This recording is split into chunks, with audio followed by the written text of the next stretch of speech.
안녕하십니까. 양곡고등학교 3학년 부장교사 유재호라고 합니다. 오늘 다행히 춥지는 않은 것 같은데 그래도 겨울 들어가는 길목에서 이렇게 많은 분들이 오셔서 너무 감사드립니다. 저는 대학 입시 결과, 작년에 양곡고등학교가 어떠한 결과를 내었는지 그거에 대해서 좀 설명을 해보려고 합니다. 그 전에 하나 여쭤보도록 하겠습니다. 작년에 양곡고등학교는 총 194명이 졸업을 했습니다. 그럼 일반고인 양곡고등학교에서 모두 몇 명이 대학을 갔을까요? 194명 중에 100명? 네, 무려 161명이 대학에 합격했습니다. 이는 83%의 진학률인데요. 굉장히 높죠? 한 반에 4명 빼고, 3, 4명 빼고 거의 대부분이 대학을 간 수치입니다. 또한 양곡고등학교는 작년에 283건의 4년제 합격을 이뤄냈는데요. 그 중에서 몇 퍼센트가 인서울, 인천, 경기에 합격했을까요? 바로 180건. 63%가 인수도권에 합격을 했습니다. 그리고 그 중에 47%인 85건의 합격이 인서울대학의 합격증이었습니다. 굉장히 높은 수치죠.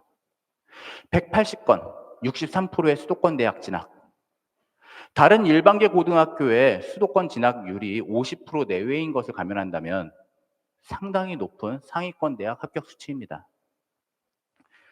우리 양곡고등학교는 막 칭찬해주고 싶은 그런 학교가 아닐 수 없습니다. 저희 학교를 너무 사랑합니다. 그래서. 네.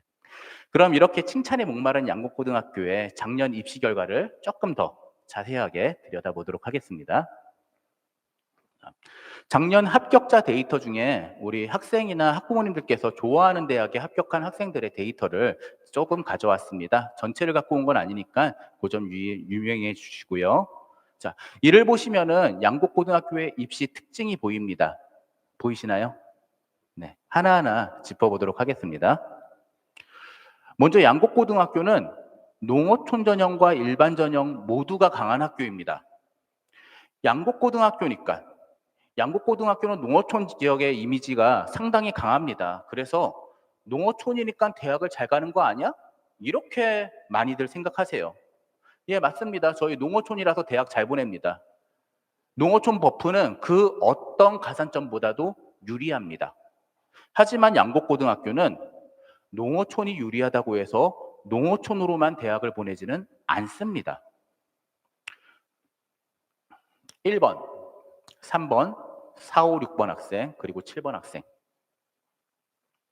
모두 농어촌이 되지만 일반 전형과 함께 자신에게 유리한 전형을 선생님과 상담해서 선택해가지고 좋은 결과를 냈습니다. 그리고 2번 학생, 농어촌이 되지 않았습니다. 하지만 일반 전형으로 우리나라 최고의 대학들에 합격을 했습니다. 이는 양곡고등학교가 농어촌에 기대지 않고 일반 전형으로 얼마든지 좋은 대학을 보내며 그리고 대학별 전형 분석을 통해 가지고 학생들에게 유리한 선택을 이끌어내는 그러한 학교라고 볼 수 있겠습니다. 자, 두 번째 특징입니다. 문이과의 균형 잡힌 결과를 낸다는 것입니다. 항상 그래왔습니다. 그런데 흔히 양곡고등학교라고 하면은 문과학교라고 생각합니다. 저희는 그게 너무 속상합니다. 하지만 실제 양곡고등학교는 정보 소프트웨어 융합교육과정, 인텔 교육과정, 드론, 아두이노, 3D 프린트 교육과정 등 다양한 이과적 교육과정을 가진 학교입니다. 이러한 훌륭한 교육과정을 바탕으로 항상 문이과가 골고루 좋은 입시 결과를 내곤 했습니다. 표에서 보면은 뭐 2번 학생 그리고 3번 학생, 예, 요 정도가 지금 여기 9번 학생, 예, 요 정도가 인문계 학생이고 1, 4, 5, 6, 7, 8 다 자연계임을 알 수가 있습니다. 자, 마지막 세 번째 특징입니다. 정시로 서울대와 연세대를 보내는 학교입니다. 이거 대단한 겁니다. 어머님, 아버님. 정시로 서울대 이과, 연세대 문과를 보내는 학교가 김포 관내에 몇 개가 있을까요? 예전 같았으면 이거 지역 신문에 실렸어야 할 일입니다. 그 일이 김포시 양촌읍에 있는 양곡고등학교에서 지금 벌어지고 있는 겁니다. 이를 봤을 때 양곡고는 정시에서도 강한 학교라고 생각하셔도 될 것 같습니다. 그죠? 자, 그래서 양곡고등학교는 농어촌 전형과 일반 전형이 둘 다 강한 학교, 문이과의 균형 잡힌 결과를 내는 학교, 정시를 대비하는 학교라고 소개할 수 있습니다. 이러한 양곡고의 특징이 작년 입시 결과로 이렇게 증명이 되었고요. 여기 보이는 표가 작년 입시 결과의 일부를 가져온 표입니다. 보시면은 서울대, 고려대, 그리고 치의대, 약대 이렇게 되어 있음을 알 수가 있습니다. 자, 이쯤 되면 양곡고등학교가 도대체 왜, 어떻게 입시 지도를 하는지 궁금해하실 것 같습니다. 정시와 수시로 나눠서 설명할 건데요. 정시는 간단합니다. 정시는 알찬 수업 내용, 학생 개개인의 노력, 그리고 공부할 수 있는 환경을 만들어주는 학교 시스템, 이러한 것들이 성패를 좌우합니다. 성적을 본 다음에 그리고 그동안 축적한 정시 데이터에 근거해서 대학을 찍어주는 그런 것들은 그 후의 문제입니다. 물론 저희에게는 최근 5개년 동안의 정시 데이터가 축적되어 있습니다. 그리고 그 중에는 사교육에서도 쉽게 구할 수 없는 농어촌 정시 데이터도 있습니다. 하지만 그러한 데이터보다 더 중요한 것은 학생의 성적이고 그 성적을 어떻게 이끌어내냐가 중요합니다. 학생들이 공부할 수 있는 환경을 만들고 그리고 자율학습실 구축이랑 거기에 관리하기 위한 예산을 편성하고 공부하고자 하는 학생들을 위해서 선생님들이 밤 늦게까지 남아서 같이 있어주고 정시는 이러한 학교의 관심 속에서 학생들이 부단히 노력해서 만든 성적의 결과물이라고 할 수 있습니다.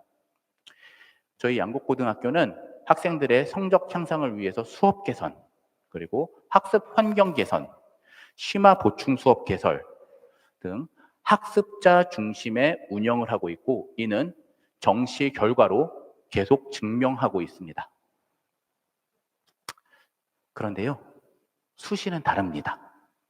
수시는 학교만의 특색이 교육과정에 반영되어야만이 열매를 맺을 수가 있습니다. 말로 떠버리는 교육과정은 의미가 없습니다. 그게 진짜 반영돼서 실제 이루어지느냐 안 이루어지느냐 그게 중요한 겁니다.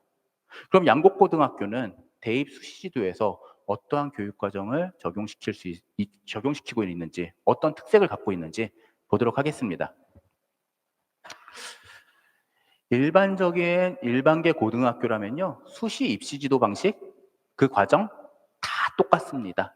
다른 학교와 크게 다를 거 없습니다. 양곡고등학교도 다른 학교와 크게 다르지 않습니다. 아마 여기에는 다른 학교 입시 설명회 갔다 오신 분들도 많으실 것 같은데요. 그 학교도 이렇게 얘기하지 않던가요? 외부 초빙 교사 상담했고, 그리고 학생 활동 지도했고, 무한 면접 지도하고, 전공 선생님들이 멘토링 끝까지 해주시고, 그러지 않던가요? 네, 저희도 똑같이 합니다. 네, 똑같이 합니다.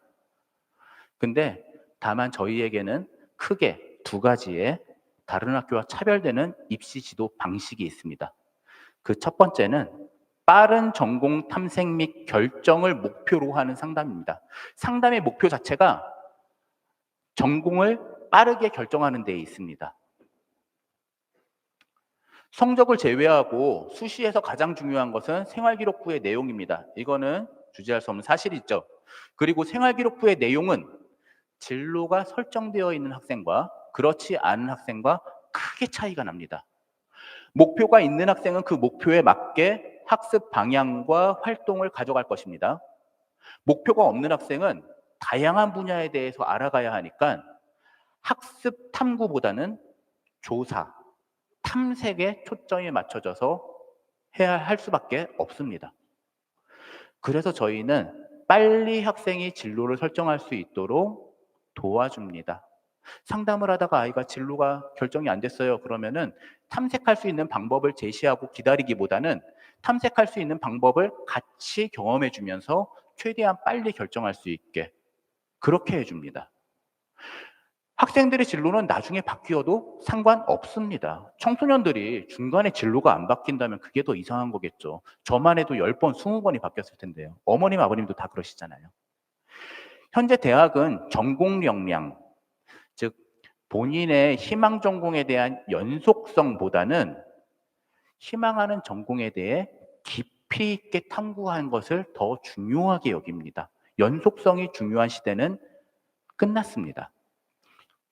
그래서 우리 학교는 1학년 때 학생이 컴퓨터 공학과를 희망했다면 1학년 생기부에부터 컴퓨터 공학과의 깊이 있는 탐구가 드러날 수 있도록 생활기록부를 구성하고 그 활동을 도와줍니다. 근데 이 학생이 2학년 때 만약에 경영학과로 바꿨다. 그러면은 2학년 생기부에서는 또 경영학과의 학습이 드러날 수 있도록 도와줍니다. 이렇게 목표를 설정하고 그 목표가 설정되었을 때 깊이 있게 지도하는 것. 이것이 양곡고등학교의 입시지도 특징입니다. 그래서 저희 학교는 양곡고등학교는 빠른 전공 탐색과 결정, 이것이 이루어져서 생활기록부를 깊이 있게 작성합니다. 양곡고등학교는 상담의 목적을 여기에다 두고 양질의 상담을 합니다. 그 결과 다른 학교와는 깊이가 다른 생활기록부를 만들 수가 있고요. 학생 여러분들이 우리 양곡고등학교에 온다면은 저 선생님이 그때 배나온 선생님이 그런 얘기 한 거였구나 알 겁니다. 네, 한번 들어와서 직접 경험해 보시기 바랍니다. 자, 두 번째 포인트는 교사협의회입니다. 다른 학교도 교사협의회 똑같이 하죠. 근데 저희 학교는 조금 다릅니다. 학생의 성적과 생활기록부를 분석합니다. 그리고 3개년간 그 학생이 희망하는 학과에 합격한 학생의 성적과 생활기록부를 같이 비교합니다. 그리고 교과 선생님들이 모여서 함께 분석합니다. 그래서 이 학생에게 앞에 졸업생들이 합격했던 사유를 들어가면서 학생에게 추가되어야 할 역량을 생각해내고요. 그리고 강조해야 할 활동에 대해서 같이 탐색을 해서 서로 교과를 나눠서 그 활동을 진행하게 합니다. 중복되는 내용들은 검토하면서 학생의 생기부에 맞지 않다면 빼고요. 그리고 그런 식으로 생기부를 업그레이드 시킵니다. 이 협의회는요, 학생 개인을 대상으로 하기 때문에 상당히 오랜 시간이 걸립니다. 아이들을 다 하기에는 굉장히 시간이 많이 걸립니다. 그런데 합니다. 실제 3학년도 그렇게 계속했습니다. 그 협의회의 결과가 양곡고 수시 입시 대박이라는 성적을 만들어냈고, 그리고 이러한 협의회가 양곡고의 입시 결과의 근간이라고 생각을 합니다. 양곡고는 이렇게 고유한 입시 지도 방식에 따라서 매년 좋은 결과를 내었고요. 작년에는 서울대 2명, 그리고 카이스트 1명, 치의대 약대 2명의 열매를 맺었습니다. 올해는요, 아직 입시 안 끝났죠. 일부 학교는 발표했거든요. 네. 고려대는 최종 합격자가 발표됐고 기다리는 친구들이 있습니다. 일단 최종 합격은 4명이 되었고요. 그리고 또 기다리는 학생들, 최저를 맞췄는지 못 맞췄는지는 잘 모르겠다만 고려대 최종 합격을 기다리고 있는 학생들은 대략 한 4명에서 5명 정도가 있습니다. 연세대는 1명이 되었고요. 그리고 연대 최종 합격을 기다리는 또 다른 전형의 학생들은 2명이 더 있습니다. 서울대는 지금 1차 발표까지 났습니다. 서울대 1차 발표 합격자는 총 6명입니다. 이 학생들 중에 몇 명이 서울대를 합격할지 모르겠습니다. 1명도 못할 수도 있습니다. 그렇죠? 네, 입시란 게 뭐 사람의 뜻대로 되는 건 아니니까. 하지만 양곡고등학교의 생활기록부가, 양곡고등학교의 수시 지도 방식이, 양곡고등학교의 전략이 현재 대학교의 모집 방식에 정확하게 들어맞는다는 것은 제가 생각해도 맞는 것 같습니다. 올해도 그리고 내년에도 항상 좋은 입시 결과로 학부모님 그리고 학생들이 기대하는 양곡고가 되도록 하겠습니다. 그렇게 약속하겠습니다. 제 발표는 여기까지입니다. 여기에서 2023년도 입시 결과 발표를 마무리하겠습니다. 감사합니다.